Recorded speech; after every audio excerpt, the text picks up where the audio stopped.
Indian ഇടതുപക്ഷത്തിന്റെ ഏറ്റവും ശക്തമായ മുഖമായി PKV അനുസ്മരിക്കപ്പെടുന്നത് ആ ജീവിതശുദ്ധി കൊണ്ടും പ്രത്യയശാസ്ത്ര നിലപാടുകൊണ്ടുമാണ്. യാഥാസ്ഥിതികമായ കാഴ്ചപ്പാടുകളിൽ നിന്നും മനുഷ്യവിമോചനത്തിന്റെ വെയിൽ വെളിച്ചത്തിലേക്ക് നടന്നിറങ്ങിയ ഒരാൾ.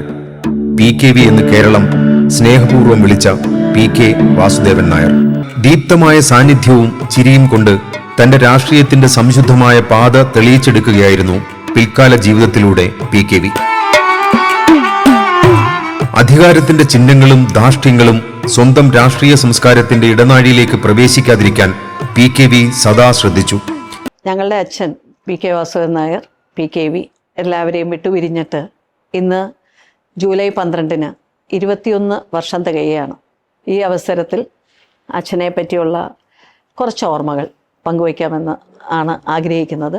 ചെറിയ പ്രായം മുതൽ തന്നെ ജനിച്ചതും വളർന്നതും എല്ലാം ഒരു കമ്മ്യൂണിസ്റ്റ് കുടുംബം തന്നെയായിരുന്നു. ഞങ്ങൾ കണ്ട ജീവിതവും കമ്മ്യൂണിസ്റ്റുകാരുടെ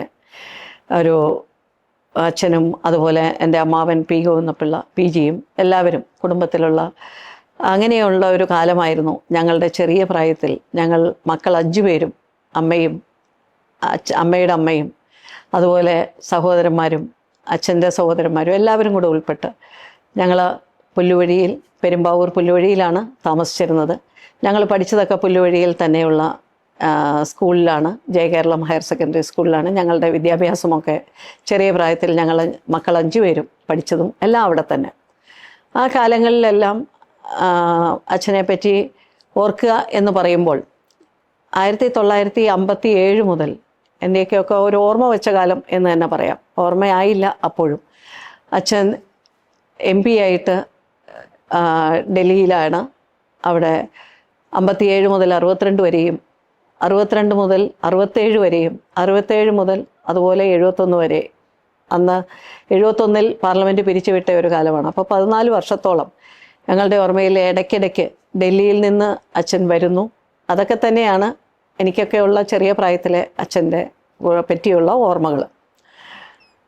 അന്ന് പാർലമെൻറ്റ് സഭ കൂടുന്നത് എനിക്ക് മനസ്സിലായിടത്തോളം 6 മാസം അടുപ്പിച്ച് വിൻ്റർ സമയവും അതുപോലെ ആ കാലങ്ങളിൽ കൂടി പിന്നെ ഒരു 3-4 മാസം നാട്ടിൽ ഉണ്ടെങ്കിൽ അതൊന്നും കൃത്യമായി അറിയില്ല. എന്നാൽ പോലും അച്ഛൻ നിന്നിരുന്ന മണ്ഡലങ്ങളിൽ, അച്ഛൻ നിന്നിരുന്ന പാർലമെൻറ്റ് മണ്ഡലം എന്ന് പറയുമ്പോൾ തിരുവല്ലയും അതുപോലെ തന്നെ അമ്പലപ്പുഴയും പിന്നെ പീരുമേടുമായിരുന്നു.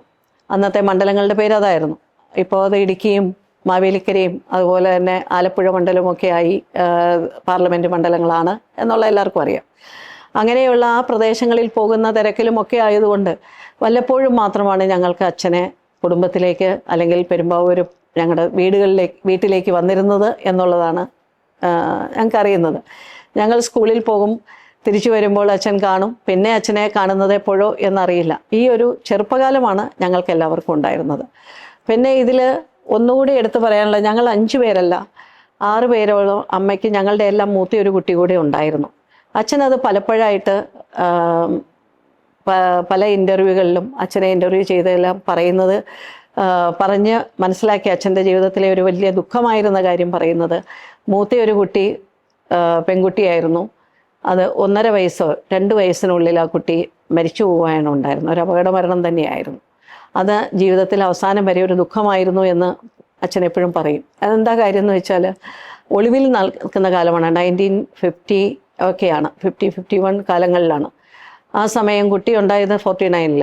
അപ്പോൾ മരിച്ചു കഴിഞ്ഞ് ഒളിവിൽ അച്ഛൻ ബോംബെയിൽ എവിടെയോ ആയിരുന്നപ്പോൾ അന്ന് നമ്മുടെ തൃശ്ശൂരിൽ നിന്ന് മുഖ്യമന്ത്രിയായിരുന്ന സഖാവ് C. അച്യുതമേനോൻ എഴുതിയ ഒരു കത്തിൽ കൂടെ 1 മാസം കഴിഞ്ഞാണ് അച്ഛൻ അറിയുന്നത് ഈ കുട്ടി മരിച്ചുപോയി എന്നുള്ളത്.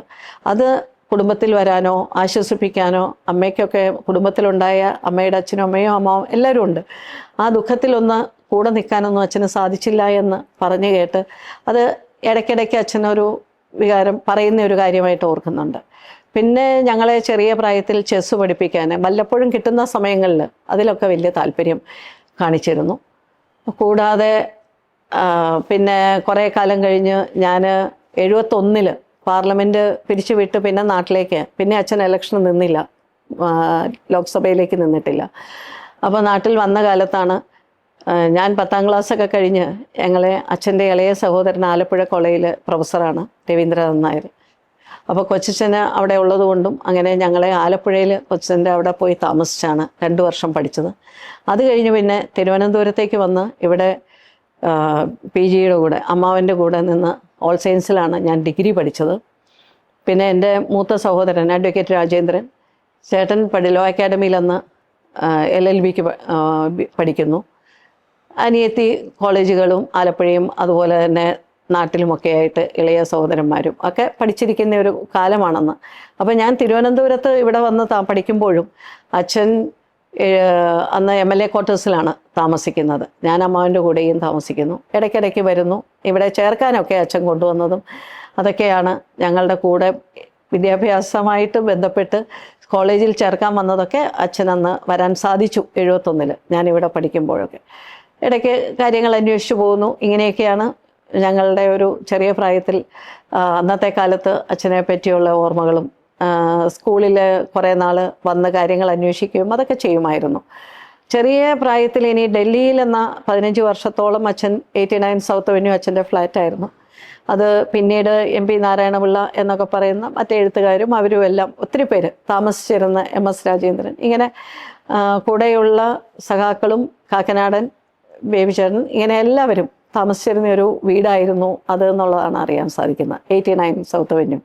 അതൊരു PKVയുടെ ധർമ്മശാലയാണെന്ന് പറഞ്ഞ് എഴുതിയിട്ടുണ്ട് പലയിടത്തും. വല്ലപ്പോഴും എന്നാൽ പോയിട്ടുണ്ടോ എന്ന് ചോദിച്ചാൽ ഞങ്ങളൊന്നും ഡൽഹിയിൽ ആ 15 വർഷത്തിലും പോയ ഓർമ്മയൊന്നും പോയിട്ടില്ല എന്ന് തന്നെ പറയാം.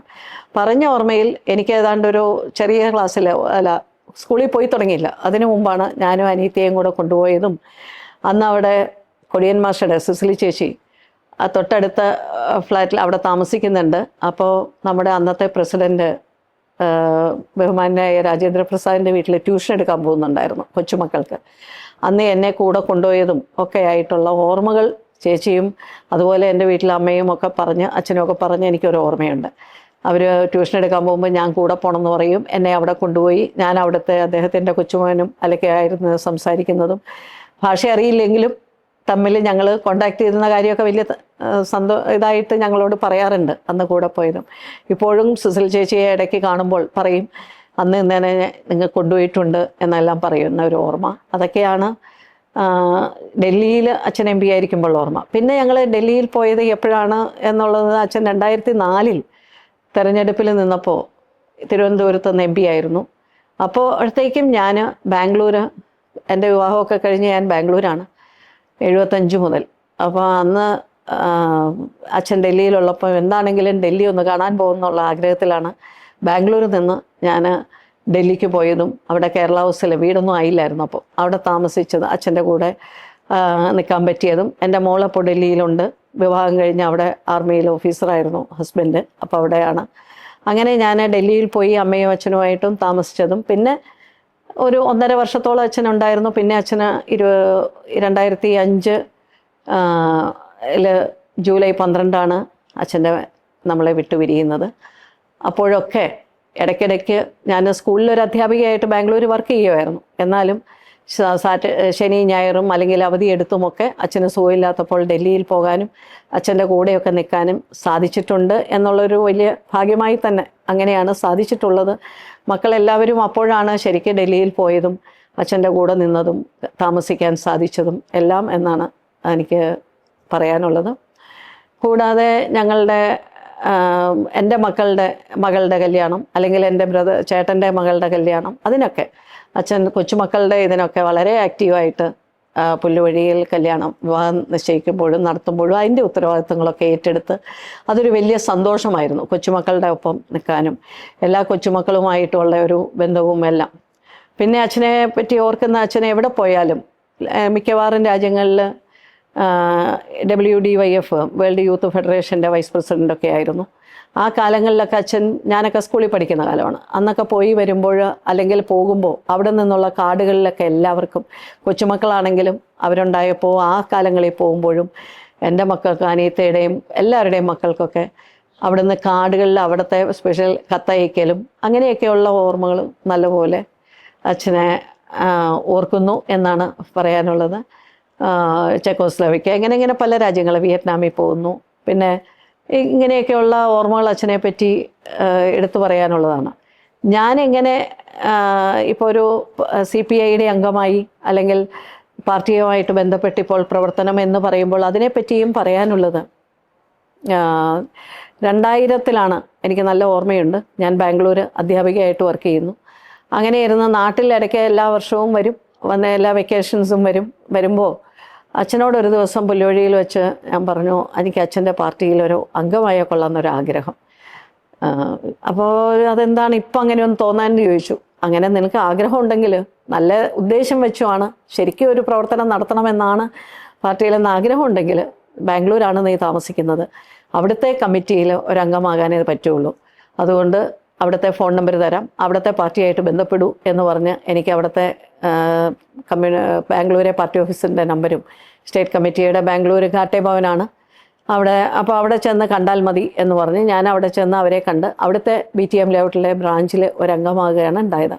2000 മുതൽ 2007 വരെ ഞാൻ ബാംഗ്ലൂർ ഉണ്ടായിരുന്ന സമയങ്ങളിൽ അധ്യാപികയായിരുന്നു. എന്നാലും അവിടുത്തെ പാർട്ടി പ്രവർത്തനങ്ങളും അവിടുത്തെ മഹിളാ സംഘം NFIWൻ്റെ അവിടുത്തെ പ്രവർത്തനങ്ങളിലുമെല്ലാം വളരെ ആക്റ്റീവായിട്ട് മനസ്സിന് താല്പര്യം തോന്നി പ്രവർത്തിച്ചു തുടങ്ങിയതാണ്. എൻ്റെ രാഷ്ട്രീയ ഇതിലേക്കുള്ള ഇറക്കം എന്നും കൂടെ ഞാൻ പറയാൻ ആഗ്രഹിക്കുകയാണ്. ആ സമയം എല്ലാ പരിപാടികളിലും പങ്കെടുക്കുന്നു. പിന്നെ അച്ഛൻ അന്ന് MP ആയപ്പോഴും തിരുവനന്തപുരത്ത് നിന്നപ്പോഴും തെരഞ്ഞെടുപ്പിൻ്റെ നോമിനേഷൻ കൊടുക്കുന്ന മുതൽ, വെക്കേഷൻ ആയതുകൊണ്ട് എനിക്ക് ബാംഗ്ലൂരിൽ നിന്ന് എത്താൻ പറ്റി. നോമിനേഷൻ കൊടുത്ത അന്ന് മുതൽ റിസൾട്ട് അറിയുന്നവരെ ഞാൻ ഇവിടെ തിരുവനന്തപുരത്ത് തന്നെ ഉണ്ടായിരുന്നു. ഇവിടെയുള്ള എല്ലാവരുമായിട്ട് വന്ന് റോസമാൻറ്റിയും അമ്മുക്കുട്ടി ജേശി ജോർജും അങ്ങനെ ഗീതയുടെ ഹസ്ബൻഡ് നസീർ, അങ്ങനെ ഇവിടുത്തെ പാർട്ടി പ്രവർത്തകരുമായിട്ടൊക്കെ പാർട്ടി ഓഫീസിൽ വരികയും കൂടുതൽ ഇടപെടുകയും ഒക്കെ ചെയ്യാൻ സാധിച്ചു എന്നുള്ളതും എനിക്ക് കിട്ടിയ ഒരു വലിയ ഭാഗ്യമായി ഞാൻ കരുതുകയാണ്. ആ ഇലക്ഷന് തിരുവനന്തപുരത്ത് എല്ലായിടത്തും തന്നെ ഞാനും പല ഭാഗങ്ങളിലും പോയതും ഇലക്ഷൻ പ്രവർത്തനങ്ങളിൽ പങ്കാളിയാവാൻ സാധിച്ചതും ജയിച്ചു എന്നുള്ളതും ഒക്കെ വലിയ സന്തോഷത്തോടെ ഓർക്കുന്ന ഒരു കാര്യമാണ്. പക്ഷേ അതിനുശേഷം 1.5 വർഷം മാത്രമേ അച്ഛന് ജീവിച്ചിരിക്കാൻ സാധിച്ചുള്ളൂ എന്നുള്ളതൊരു വലിയ വിഷമമുള്ള കാര്യമാണ്. പറയുമ്പോൾ എന്നാൽ ആൾ വിട്ടുപോകാനുള്ള പ്രായമായോ എന്ന് ചോദിച്ചാൽ അതില്ല. പക്ഷേ എന്താണേലും അത് സംഭവിച്ചു എന്നുള്ളത് തന്നെയാണ്. AMC വെച്ചായിരുന്നു 2005 ജൂലൈ 12 അച്ഛൻ്റെ വിടപറയലുണ്ടായത്. അന്ന് എല്ലാ സഖാക്കളും അല്ലെങ്കിൽ അതിനു മുമ്പുണ്ടായ പാർട്ടി സമ്മേളനം ചണ്ഡീഗഡിൽ വെച്ച് ആണെന്നാണ് എൻ്റെ ഓർമ്മ. അച്ഛനെ പോകണമെന്ന് നിർബന്ധം പറഞ്ഞ, ആരോഗ്യം ശരിയല്ലെങ്കിലും ആ പ്രാവശ്യം അത് അറ്റൻഡ് ചെയ്യാൻ പോകുമ്പോൾ അമ്മയും കൂടെ പോയതും, എന്നുവെച്ചാൽ ആരോഗ്യത്തിൻ്റെ പ്രശ്നമുള്ളതും ഉണ്ടൊക്കെ. അപ്പം ഇങ്ങനെയുള്ള അച്ഛനെ പറ്റിയുള്ള ഓർമ്മകളൊക്കെയാണ് ഏറ്റവും കൂടുതൽ. ഇനിയിപ്പോൾ ചോദിച്ചാൽ അച്ഛൻ രാഷ്ട്രീയം വീട്ടിൽ പറയുമോ, അങ്ങനെയൊന്നും ഒരിക്കലും ഉണ്ടായിട്ടില്ല. കൂടുതലും അച്ഛൻ്റെ രീതിയായിട്ട് മുന്നോട്ട് പോയി. എന്നാൽ എൻ്റെ മൂത്ത ബ്രദർ അഡ്വക്കേറ്റ് രാജേന്ദ്രൻ ലോയേഴ്സിൻ്റെ ഇന്ത്യൻ അസോസിയേഷൻ ഓഫ് ലോയേഴ്സിൻ്റെ മെയിൻ ഇതായിട്ട് ഹൈക്കോടതിയിലും അതുപോലെ അതിൻ്റെ അംഗമായിട്ടും പ്രവർത്തിച്ച ആളാണ്. ഇളയ സഹോദരൻ കേശവൻകുട്ടിയും പാർട്ടിയിലും YF-ലും SF-ലും ബാലവേദിയൊക്കെ ആയിട്ട് പ്രവർത്തിച്ചവരാണ്. പക്ഷെ അവരൊക്കെ ഹോങ്കോങ്ങിലേക്ക് അവന് ജോലി തേടിപ്പോയി. അങ്ങനെയുള്ള ഒരു പ്രവർത്തനങ്ങളിൽ എൻ്റെ സഹോദരിയാണെങ്കിൽ മൂവാറ്റുപുഴ YF-ൻ്റെ ഒരു കാൻഡിഡേറ്റ് SF-ൻ്റെ ഇലക്ഷന് നിന്നതുമൊക്കെയുള്ള ഓർമ്മയുണ്ട്. ഞാൻ അങ്ങനെയൊന്നും നിന്ന് വന്നയാളൊന്നുമല്ല. പിന്നെ ഇനിയൊരു സഹോദരൻ പുല്ലുവഴിയിൽ തന്നെ താമസിക്കുന്നുമുണ്ട്. ഇതൊക്കെയാണ് ഞങ്ങൾക്ക് അച്ഛനെ പറ്റിയും അതുപോലെ കൂടുതലും ഒക്കെ ഓർത്ത് പറയാനുള്ളത്. ഒരിക്കലും കുടുംബത്തിൽ രാഷ്ട്രീയമായിട്ടോ, പാർട്ടി രണ്ടായപ്പോഴും അറിയാമല്ലോ, PG CPM-ലും അതുപോലെ അച്ഛൻ CPI തന്നെ നിലകൊണ്ട ആളാണ്. കുടുംബ ബന്ധങ്ങളെ ഇതൊന്നും ഒരിക്കലും ബാധിച്ചിട്ടില്ല എന്നുള്ളതും എടുത്തു പറയേണ്ടുന്ന ഒരു കാര്യമാണ്. ഇന്നും എല്ലാ ബന്ധങ്ങൾക്കും രാഷ്ട്രീയത്തിന് അതീതമായിട്ടുള്ള എല്ലാവരുമായിട്ടുള്ള അച്ഛൻ്റെ ബന്ധം തീർച്ചയായിട്ടും എന്നും അനുകരിച്ച് പോകേണ്ടതാണ് എല്ലാവരും എന്ന് എനിക്കും തോന്നാറുണ്ട്. ഞാനും ആ രീതിക്ക് പ്രവർത്തിച്ചു പോകണമെന്ന് ആഗ്രഹിക്കുന്ന ഒരാൾ കൂടിയാണ് എന്നാണ് പറയാനുള്ളത്. അച്ഛൻ ഇന്നിപ്പോൾ ഇരിപ്പുണ്ടെങ്കിൽ മാർച്ച് 1926 അച്ഛൻ ജനിച്ചത്. ഇതൊരു ശതാബ്ദി വർഷമാണ്. അപ്പോൾ 100 വയസ്സ് തികഞ്ഞതിനെ അമ്മയും അത് കഴിഞ്ഞ് ഞാൻ 2007 നാട്ടിലേക്ക് വന്നു. അവിടെ ബ്രാഞ്ചിൽ അതുപോലെ തന്നെ എൻ്റെ ട്രാൻസ്ഫർ ചെയ്ത് എൻ്റെ കാൻഡിഡേറ്റ് മെമ്പർഷിപ്പ് ഇങ്ങോട്ട് മാറ്റി. പിന്നെ ലോക്കൽ മണ്ഡലം ആ തരത്തിൽ ഞാനിപ്പോൾ സ്റ്റേറ്റ് കമ്മിറ്റിയിലും കൂടെ ഉണ്ട്. അതൊക്കെ എനിക്ക് അച്ഛനെ ഓർക്കാനും എന്നും അച്ഛൻ്റെ ഒപ്പം ഞാനും ഉണ്ട്, അല്ലെങ്കിൽ അച്ഛൻ കാണിച്ച വഴിയിലൂടെ മുന്നോട്ട് പോകാനും സാധിച്ചു എന്നുള്ളതും, അച്ഛനോടൊപ്പം പ്രവർത്തിച്ചവരുടെ മക്കളും ഇപ്പോൾ ഇവിടെ പറയുമ്പോൾ സ്റ്റേറ്റ് സെക്രട്ടറി തന്നെ വിശ്വാസ് സാറിൻ്റെയും ഓമന ചേച്ചിയുടെയും മകനാണ്. അതുപോലെ ബീന, ഇവിടെ ഗീത, ഇങ്ങനെ എല്ലാവരും, ഇപ്പോൾ ബൈജു, എല്ലാവരെയും എനിക്ക് അവരെയൊക്കെ ഈ വന്നതിന് ശേഷമുള്ള ഒരു 20 വർഷത്തോളമാകുന്നു അതോടുകൂടിയുള്ള ബന്ധങ്ങളും സാംസ്കാരിക സംഘടനയുടെ പ്രവർത്തനങ്ങളും എല്ലാമായിട്ട് ഞാൻ മുന്നോട്ട് പോകുന്നു.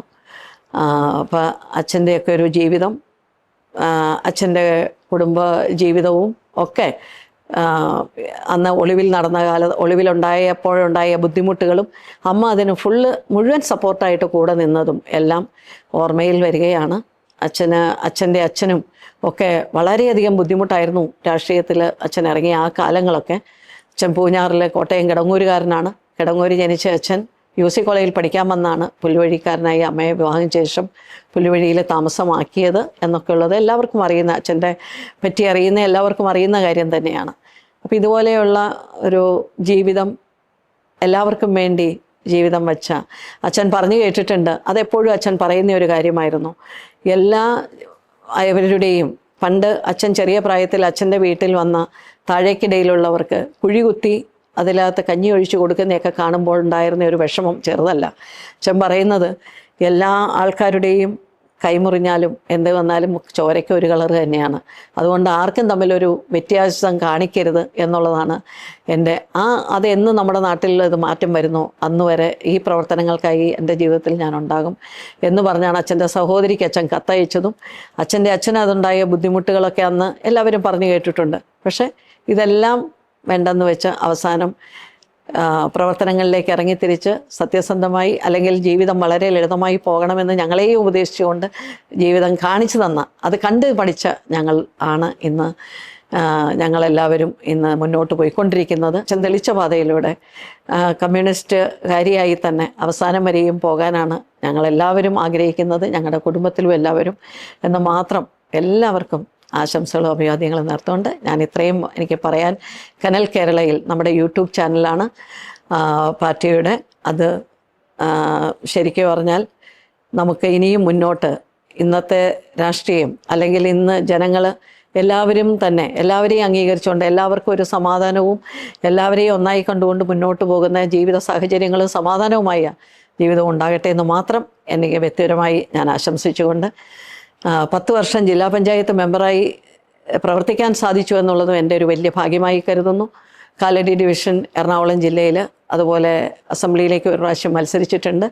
അപ്പോൾ ഇതെല്ലാം എനിക്ക് കിട്ടിയ ഒരു നേട്ടങ്ങളും, അല്ലെങ്കിൽ എനിക്ക് എല്ലാവരെയും എത്രയോ ആൾക്കാരുമായിട്ട് ബന്ധപ്പെടാനും സാധിച്ചു എന്നുള്ള സന്തോഷം കൂടെ ഈ അവസരത്തിൽ പറഞ്ഞുകൊണ്ട് ഞാൻ എൻ്റെ വാക്കുകൾ ചുരുക്കുകയാണ്. നന്ദി.